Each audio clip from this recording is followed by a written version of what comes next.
everybody. It's Pastor Laila here with another episode of Meeting You There. This is episode 7, in which we talk about the value of our neighbor's faith. And it goes like this. We value our neighbor's faith. We honor the sacred stories of our neighbors as we learn from one another and work together to foster a more just and peaceful world.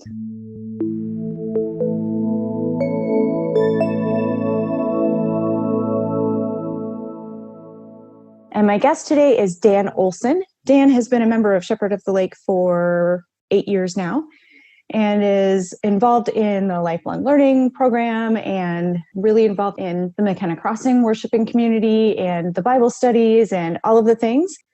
He served as a pastor for many, many years, maybe 60, was it? Over 60? Yeah. And was a Navy chaplain and also taught at a seminary, pastoral care and counseling at Wartburg Seminary for 31 years. I met him the day I was born because he is my dad. So I asked him to be with us today, not only because he's my dad and I love chatting with him, but because he has a heart for interfaith relations. And I'm so incredibly grateful for this opportunity to talk with him about the value of our neighbor's faith and how we can honor the sacred stories of our neighbors as we learn from one another and work together to foster a more just and peaceful world.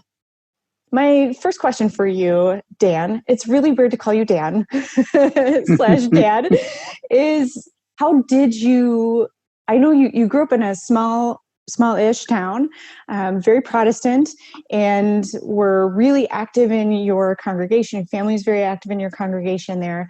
How did you move from where your whole world really was Protestant to a place where you were involved in and passionate about interfaith dialogue and relationships with people who called God by names other than the ones that you called God by? Well, when I was a chaplain in the U.S. Navy back in the 60s, I served in Vietnam for a couple of years. There were a lot of Buddhists around, and over the years, as I taught at Wartburg, I traveled to a variety of places that Wartburg had connections to, including countries that had large Hindu and Muslim populations. So that's where my interest started to broaden. So Barbara Brown Taylor wrote a book called Holy Envy, which I commend to absolutely everybody. And she talks about holy envy as this idea of where we learn about the faith of others, and there's something in that faith that helps us practice our faith in a deeper and maybe more life-giving way. And so I'm wondering, have you had experiences of that in your connection with folks of other faiths? Yeah, I think that in my days in Vietnam, there were a lot of Buddhist temples around.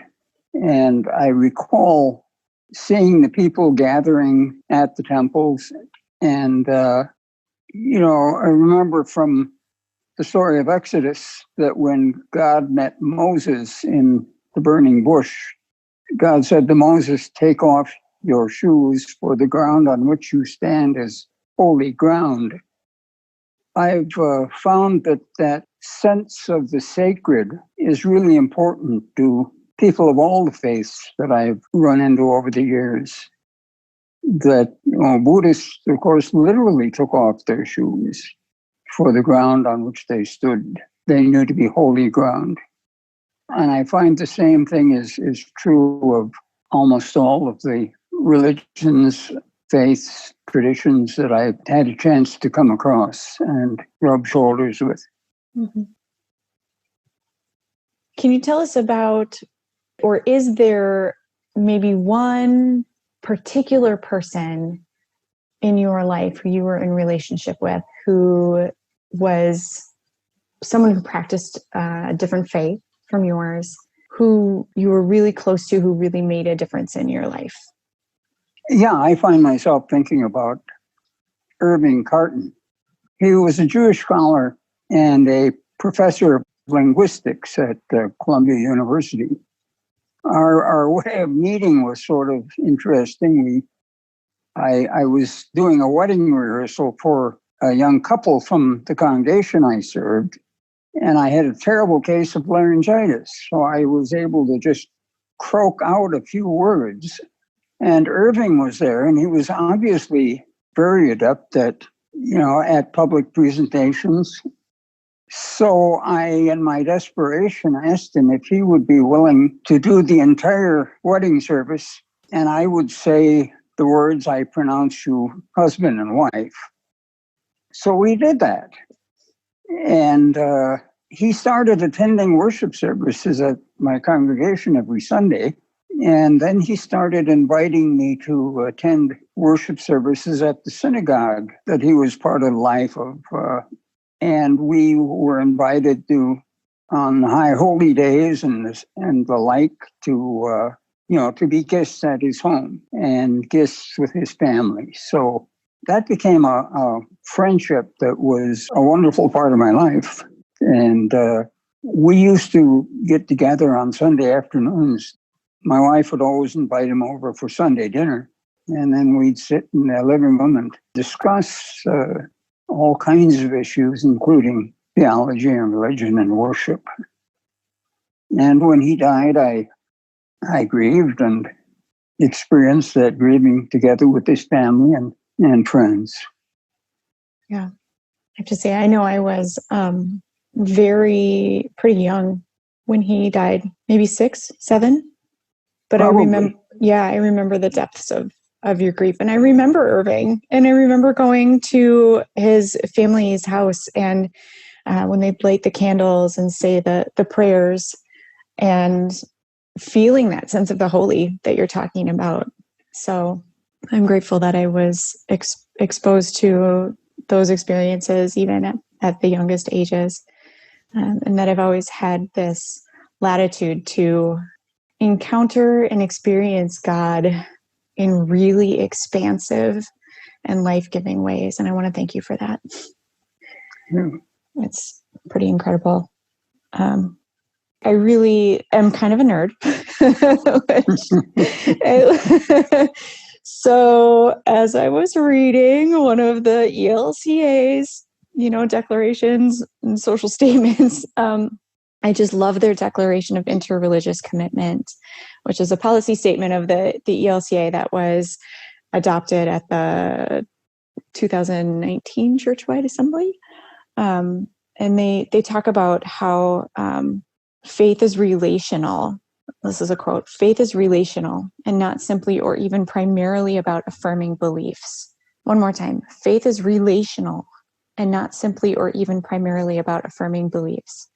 Faith is a response to the love of God, not a prerequisite for that love." And in my experience, this interfaith dialogue, this honoring of the neighbor's faith is really about being rooted and grounded in the love of God that in my life has been made known to me through the life, death, and resurrection of Jesus Christ and through my faith tradition. But as I stand on that and am rooted in that love of God, I'm able to be open and be in relationship with and honor and learn from these people who are rooted and grounded in the love of God made known to them in another way. And it's just, it really makes my life so much richer to be learning about the faith of my neighbors and having these theological conversations with them. And we don't agree on stuff, and that's okay. We are mutually rooted and grounded in love, and we have a common goal of working toward peace and justice and for all people and for creation.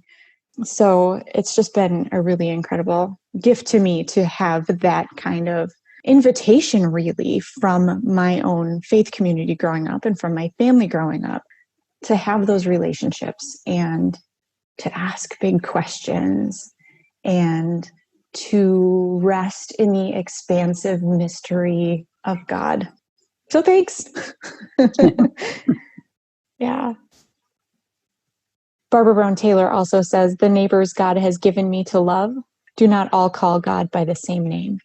That's So, good. isn't it? I know. Oh my gosh. Okay. So for people who have not yet read Holy Envy, I know you have time right now. Actually, you might not if, school's starting and all that kind of stuff. But anyway, Barbara Brown Taylor's Holy Envy, get it on your Kindle or your on paper and read it with your hands or however you like to do it. But it's a really, really great book about this very subject, interfaith relations. And I want to share one more quote, and I just love it. Okay, this is my favorite one. It's on page 195. Ready? Love God in the person standing right in front of you, the Jesus of my understanding says. Or forget the whole thing, because if you cannot do that, then you are just making shit up. Love God in the person standing right in front of you, the Jesus of my understanding says. Or forget the whole thing, because if you cannot do that, then you're just making shit up. So I think that's what we got to do if we're going to get through this pandemic together, if we're going to get through this divisive political season together, if we're going to get through any of this together, we got to love God. We got to love the person standing in front of us, as God has commanded us to do, as God has invited us to do, really. It is a holy invitation to love the person standing in front of you. And God knows that is the way to a full and beautiful life. And it's the only way forward together. So I want to thank you so much, Dad/Dan Olsen, for joining me today on this episode of Meeting You There. Yeah, it's been a real pleasure to participate in this conversation and to be asked to think about these issues. I learned a few things about interfaith relations, but the greatest learning I've had has come since I came here to SOLLC. In other places, we never had Muslims or Hindus in to talk to us about their faith. Here we go out and visit them in their worship spaces. Here they come to us as invited guests and talk to us in our worship spaces and in our learning spaces. And that's been an eye-opener. It has really been a gift to me. And it expanded my understanding in ways that, I thought I was supposed to get narrow-minded as I get into my 80s, but in this area, I have become more broad-minded and more open and experienced a great deal of growth in ways that the previous 70-some years had not prepared me for. Wow. That is so cool. Lifelong learning, right? Right. Lifelong learning. That's really great. Yeah, God's never finished with any of us. Nope. I don't think. We always have room to grow. There's always room to grow. So, and I'm grateful to be able to grow alongside you and to walk this journey together. And I love you. Love you too. Thank you so much. And for everyone out there, we love you and we miss you and we're praying for you. And we hope that this finds you well in body, mind, and spirit. Until next time.